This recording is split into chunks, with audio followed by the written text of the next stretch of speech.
Sumama ang Pilipinas sa inisyatibo ng Amerika na magtatatag sa bansa ng modernong economic security zone sa susunod na taon. Kung paano raw yan makakatulong sa bansa, alamin sa pagtuto ni JP Soriano. Sa New Clark City sa Tarlac, pinaplanong itayo ang isang bagong economic security zone o industrial hub na bahagi ng bagong kasunduan ng Pilipinas at Amerika.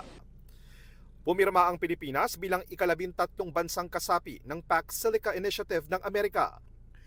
Ayon sa US State Department, first of its kind, ang industrial hub na layong pabilisin at patatagin ang produksyon ng mga produktong kailangan para sa technology supply chain gaya sa artificial intelligence o AI, kabilang ang mga critical na mineral, advanced manufacturing, computing at data infrastructure.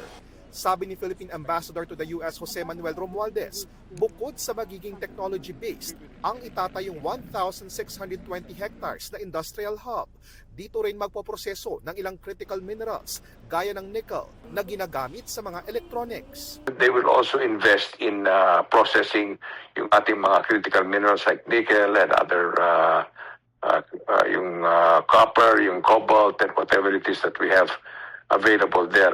Ayon kay Romualdez, sa susunod na taon, inaasahang maitatayo na ang hub na ito sa New Clark City ng pangungunahan ng BCDA. Inaasahan daw na makakatulong ito sa mga Pilipinong naghahanap ng trabaho. Lalo pat ayon sa pinakalatest sa Labor Force Survey, mas dumami pa ang mga Pilipinong walang trabaho ngayon. It's a good investment, it's good arrangement. It will create obviously a lot of jobs for us. Tutol ang Makabayan Block sa Kamara sa PAC-SILICA. Ini-expose nila nito ang Pilipinas sa umano'y mas malawak na panganib. Hindi lang daw ito isang simpleng industrial initiative, kundi para sa produksyon sa gyera. Bukod sa industrial hub, plano rin ng Amerika na magtayo ng refueling depot sa Mindanao. Sabi ni Romualdez, bahagi ito ng military alliance at defense strategy ng Pilipinas at Amerika. Kailangan ng fuel depot dyan sa Pilipinas as part of the defense strategy natin, no?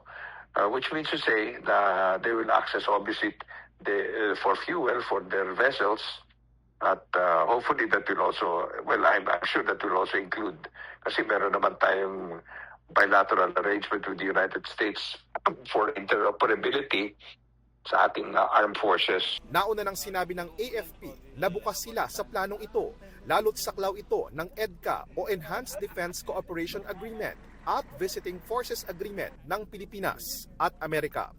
JP Soriano, nakatutok 24 oras.